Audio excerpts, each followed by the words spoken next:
This class will be concerned with Hofstede's cultural dimensions theory. Geert Hofstede introduced his model on cultural dimensions around the 1970s. The model implies that different countries have different cultures, which impacts on the way in which they operate in organizations. So the wider cultural aspects of the country, the wider cultural dimensions of the country, impact on the way in which business is organized and the way it performs. In other words, businesses are not cocooned from the society. They're not cut off from the society. They are a part of the society, and to a large extent, they reflect the society. There's no single management style or theory that can be applied universally. So it's important to recognize that organizations operate in cultural environments. Those environments vary from country to country and right around the globe. And therefore, it's not realistic to look for a single management theory or an explanation of management style that applies universally. Clearly, organizations will be different depending on their cultural environment, depending on their history, on their development, on the politics of the country, the social structure of the country, and so on. So, looking for a single management theory is not very realistic. His pioneering research provides an insight into different cultures.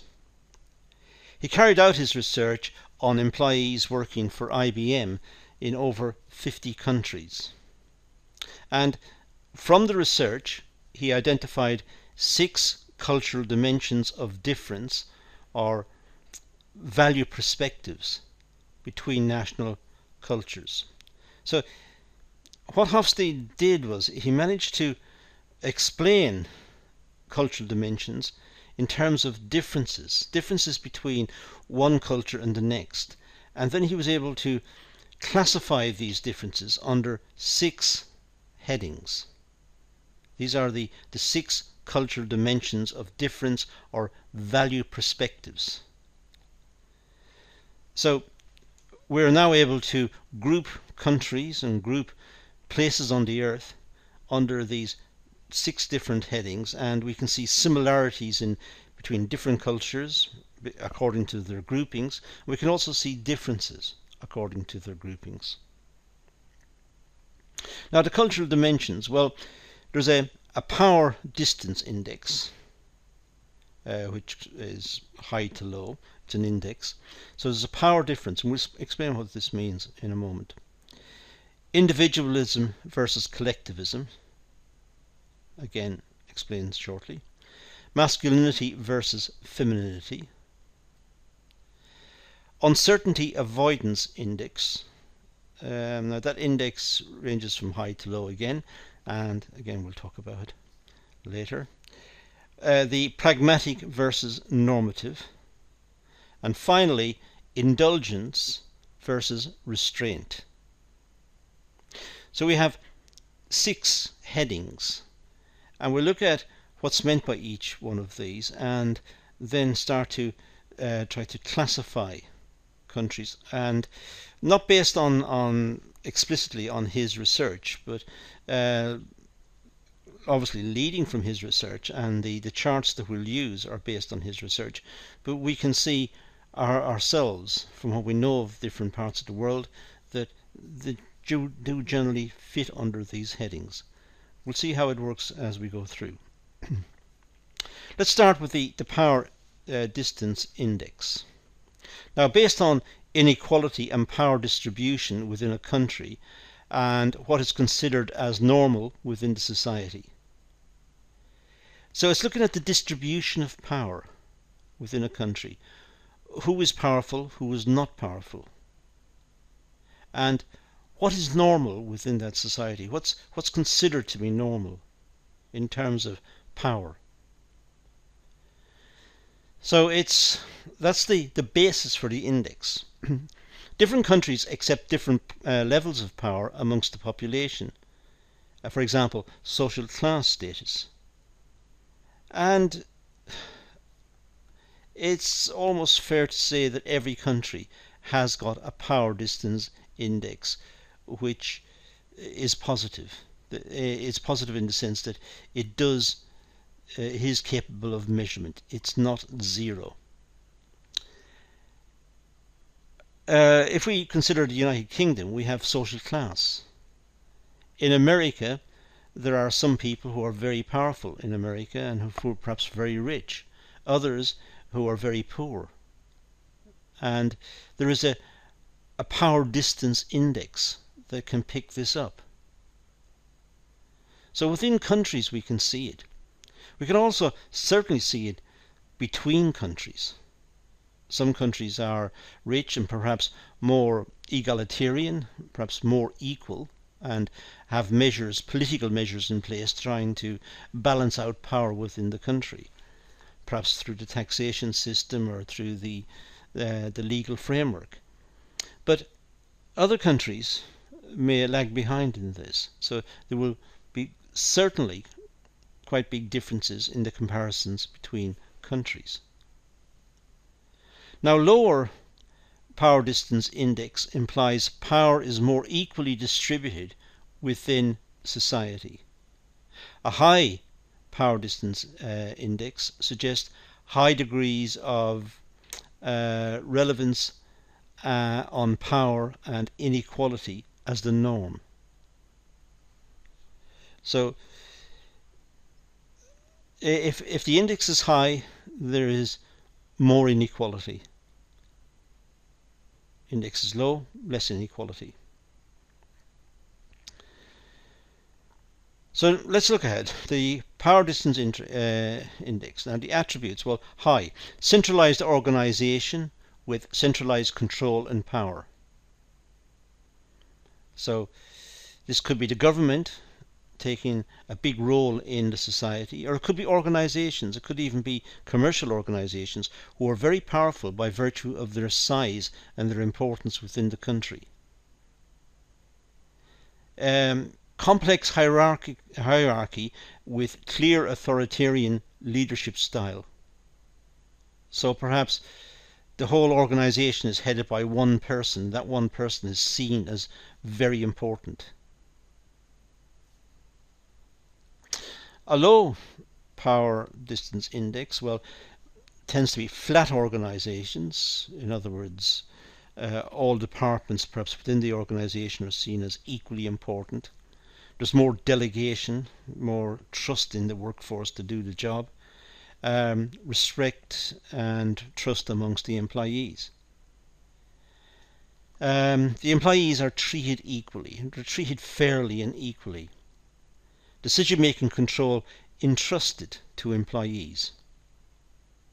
And that could also be written in terms of the society in general, where there is more trust in the population, that the population understand what perhaps the government's doing and are on the government's side, and they don't have to be coerced. So this is what we mean by power distance index. And we've got the attributes here on this particular slide. If we look at the world map of this, as suggested by Hofstede, we'd have a situation like this, where a large index or a high index would be the dark green, and a small index or very little would be white. Some very poor countries may have a very small index simply because they don't have the organizational structure or the resources to put an organizational structure in place.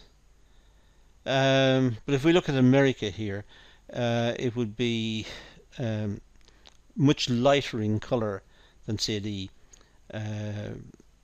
Russia, the Russian Federation, many other countries. So we'd expect the Russian Federation to be much more controlling, much more interventionist, whereas the American and Canadian and Australian, the British, Irish, Northern Europeans, they're much more trusting of the population. Now, individualism versus collectivism, the extent to which there is group integration within society and organizations. This is a measure of the degree to which groups integrate. The dimension looks at the level of commitment and ties within communities. For example, does a society expect to belong to a larger group and expect to be cared for by each other? It's our concept of community. Do the people within the community look after each other? And it's the degree to which this happens. If they don't, then they're more individualistic. They look after themselves. If they tend to look after each other and watch out for each other and help each other, they tend to be more collective. Individualism in society tends to look after themselves and their own goals. Collectivist societies look after everyone and work together to achieve goals. So in a collectivist society, the government may give the lead and get everyone to work for certain objectives and to develop in certain ways. Whereas individualism suggests that we each look after ourselves. We try to develop ourselves, and we're not too caring about the rest of society. It's the individual that matters. So there is a big distinction between individualism and collectivism. Now the attributes, well, a high individualism versus collectivism index, well, for a high one, there's a need for privacy, freedom, and individual rewards for achievements. Individuals are concerned about themselves and their needs. That's a lot of individualism there. So it's a high index. They look after themselves, they develop themselves, and they're not particularly that interested in what's happening to their fellow man within that society. They're looking after themselves. A low index, well, importance is placed on maintaining harmony. Individuals work to achieve intrinsic rewards rather than extrinsic, and need for recognition. What we mean by that is that with a very low index, they're much more collective, and the individuals are working towards helping themselves but also helping others. And their rewards are this internal feeling that they have made a contribution and they are helping their fellow man.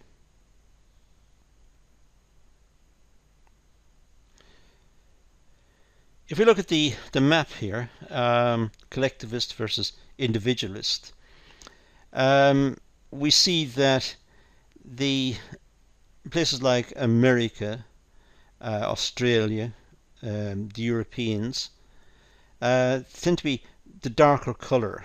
So there's they're more individualistic.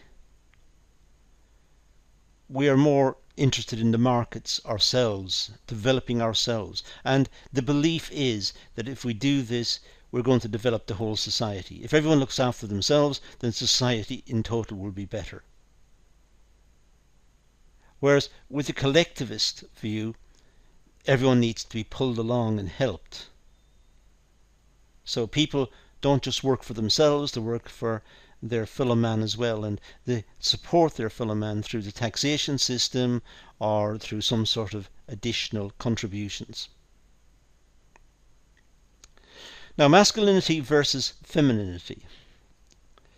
Well, this dimension refers to the distribution of roles men and women adopt in society.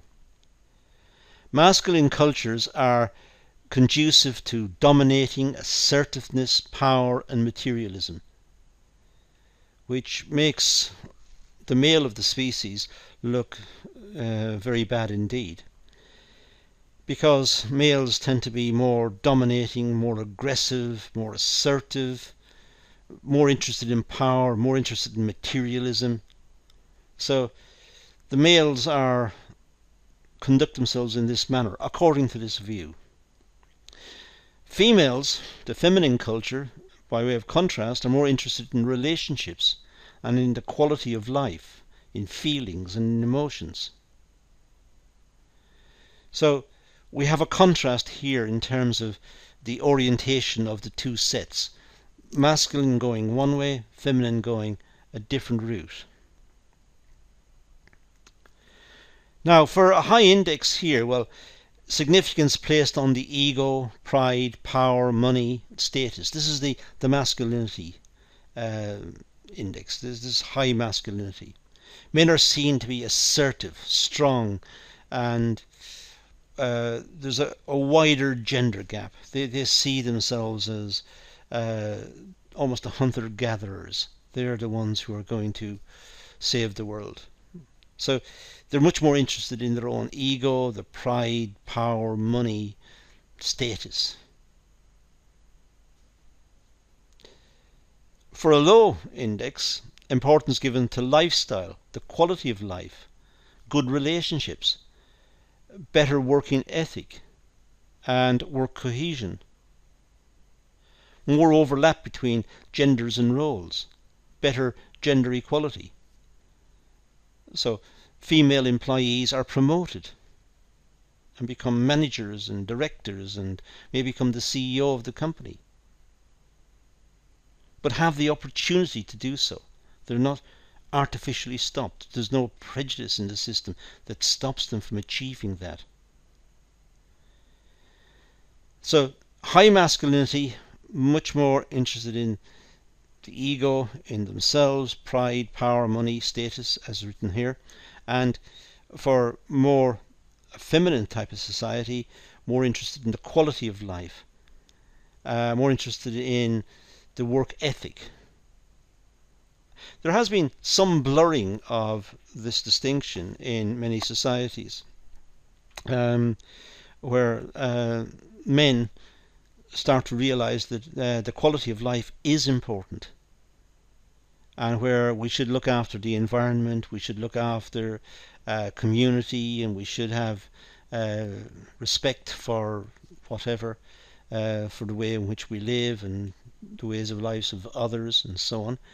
And also females are entering the workplace and achieving significant positions. So there is a blurring to some extent of the difference. Nonetheless, according to Hofstede, this is the index, and this is what we should look for.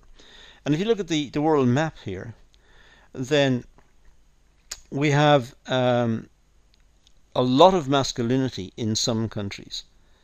The map, the darker the colour, the more masculine the type of society is. The lighter the colour, the less masculine the society is. In other words, it may be a fairer society or even a better society as measured from the two ends of the spectrum, the male side and the female side. So that's the findings on that one. Now next, uncertainty avoidance index. This dimension refers to the extent societies prefer structure to unstructured, and how well they cope under anxiety and unpredictable situations. We try to avoid uncertainty. A lot of people in the world are fearful about the uncertain. It depends on their particular makeup, whether they're pessimistic or optimistic, or what their particular psychological stance is. But this dimension refers to the extent that societies prefer structure to unstructured. We like a structure. unstructured sounds chaotic, and we don't want to be in that position. High uncertainty avoidance cultures aim to make life very predictable and controlled. So if we have a lot of fear of uncertainty, we try to avoid it. We can factor this into the way in which we live, and that shows up in the type of society we've got. We try to minimize uncertainty. They are less tolerant to change, therefore implement strict laws, policies and regulations. And some societies don't want change. They're fearful of change, and they're fearful of letting the population have the access to change. Some parts of the world may not agree with the use of, let's say, the internet, or the widespread use of the internet, because it may give the population ideas or wants or ways of living which is contrary to their more traditional way of going about life. So in some parts, technology may not be widely accessible. The whole idea is to try and keep the status quo. Try to keep the society moving the way it has always moved. To stop new ideas. To stop change, because change is uncertain. Low uncertainty avoidance cultures are more relaxed and open to changing circumstances. So, if the society welcomes new technology and welcomes contacts with other countries, and one organization embraces wider training and allows its workforce to get new ideas and helps them to develop themselves, it's helping the organization, it's helping the society as well. That type of society is more open. They're more tolerant towards change. Now the attributes, well, high uncertainty avoidance index is rigid and structures organizations and society. More importance placed on rules. Preference to be in control, tend to be more reserved. So these ideas are associated with trying to avoid uncertainty. So the structures become very rigid to avoid the possibility of newness, of innovations, of change. Keep the structures as they are, so that the owners can keep control, so that the government can keep control. And have rules in place to stop anything which can lead to uncertainty. Of course, these societies tend to stagnate over time and fall behind others, and eventually many of them collapse, and then they tend to integrate with more advanced societies, ones who have been allowed to develop. But there is a cultural issue about uncertainty and trying to avoid it, that may be based in religion, it may be based in the society itself, in the schooling system, the education system, it may be based on the culture, which places a lot of emphasis on the old ways of working, the old ways of living, and these were seen as somehow superior. For a low uncertainty avoidance index, well, that's open to change, open to innovation and new ideas, able to adapt to changing circumstances. And in the world in which we live today, one typified by globalization and global trade and commerce and communication systems, this is the way we live. We need to keep up with innovations and new ideas.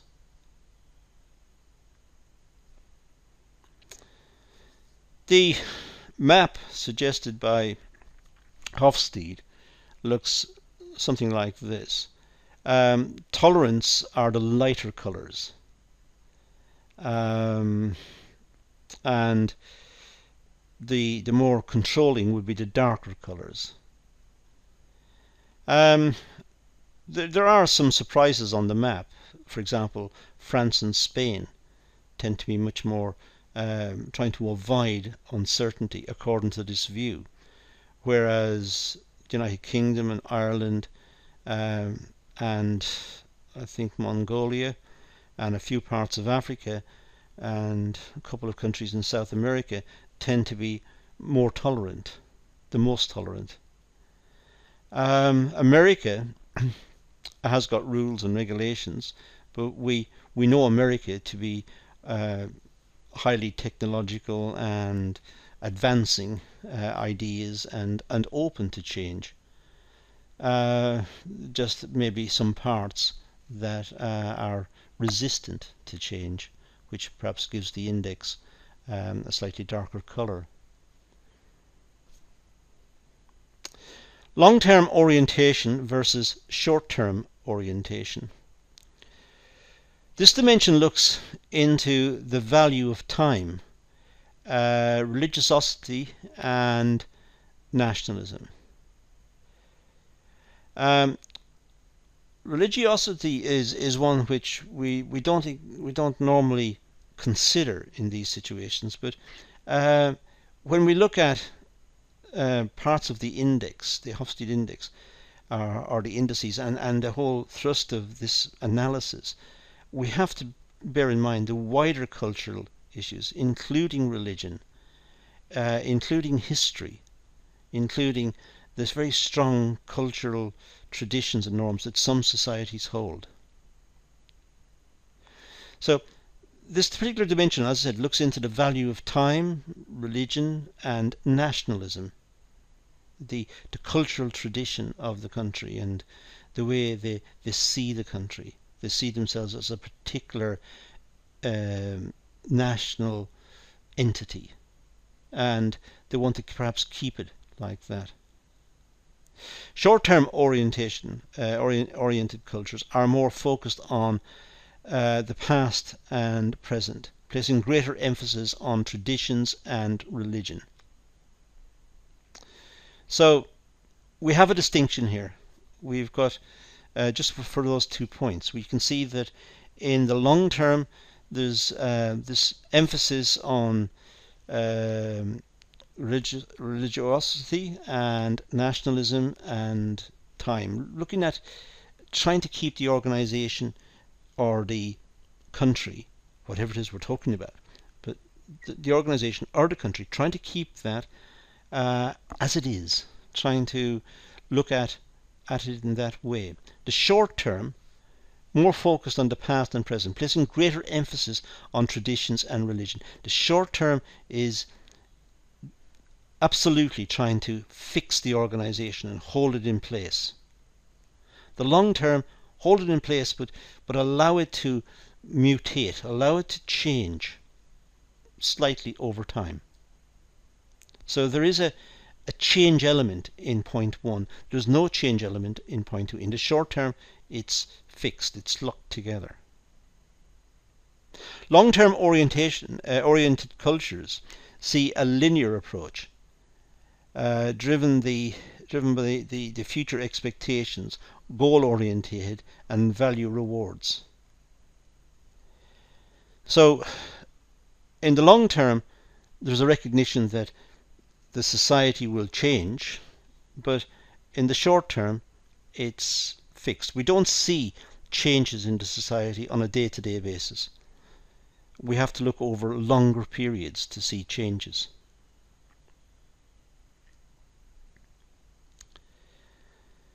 Now the index, or the separation here, high index would be long-term future perspectives, emphasis placed on education and goal-orientated.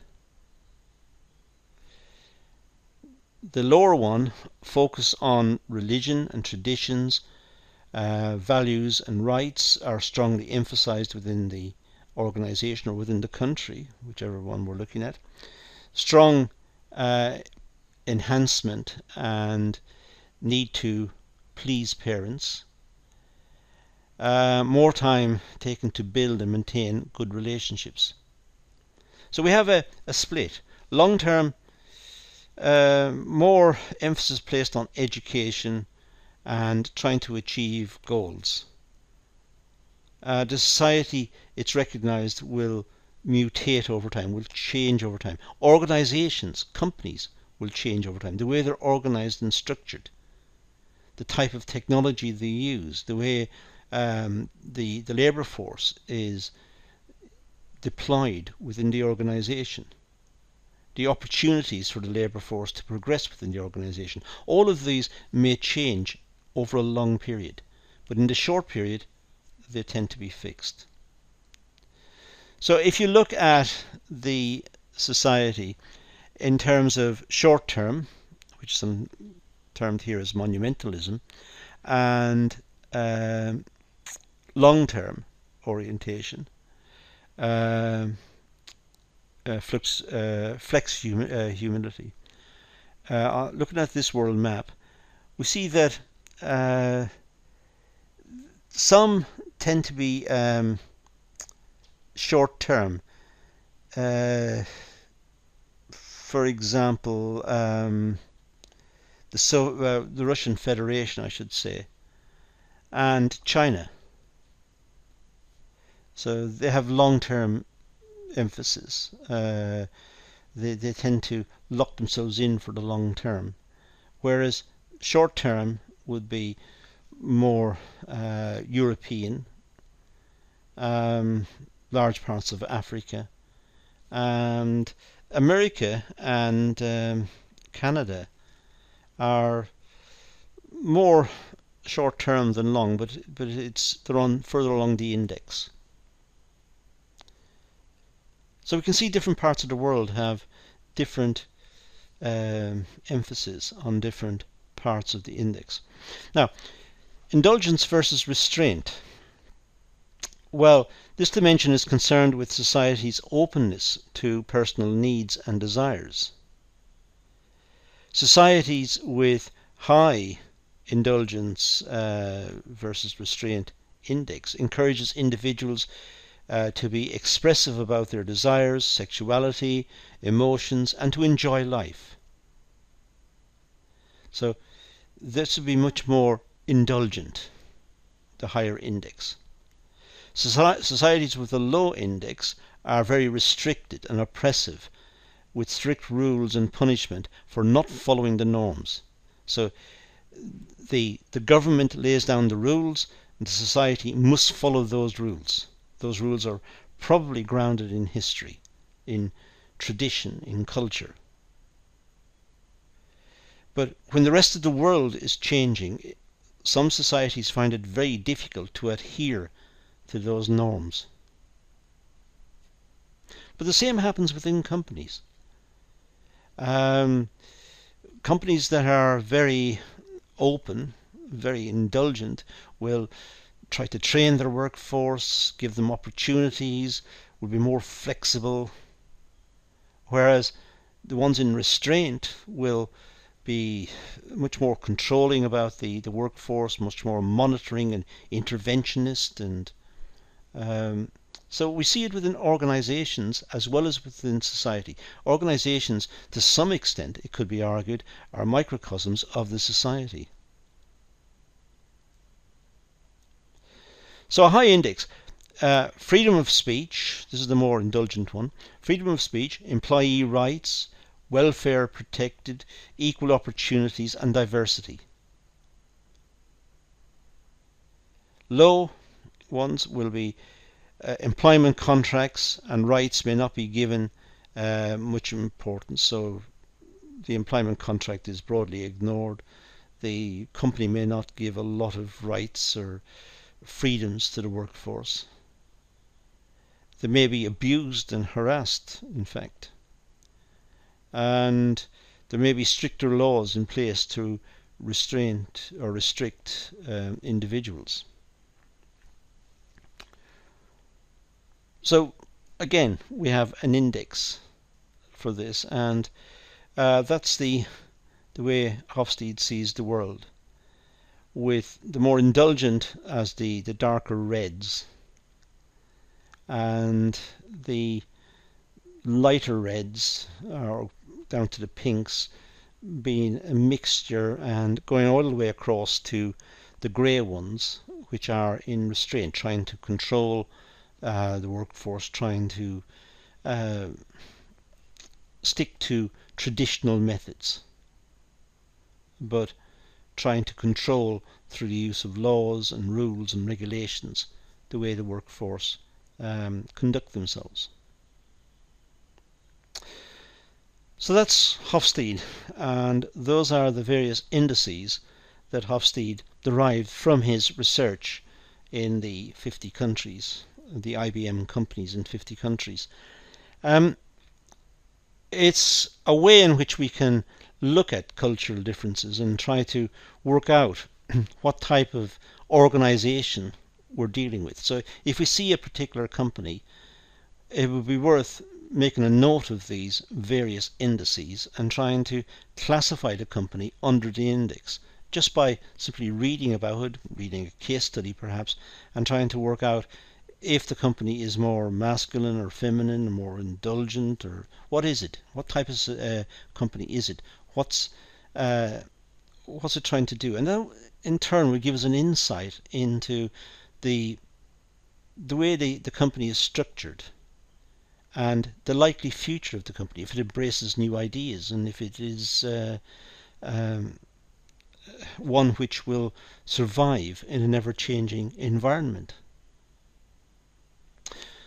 But as I said, that's all we need to do here, so let's leave it at that. Those are the sources that were consulted, and let's leave it at that and say thank you for watching.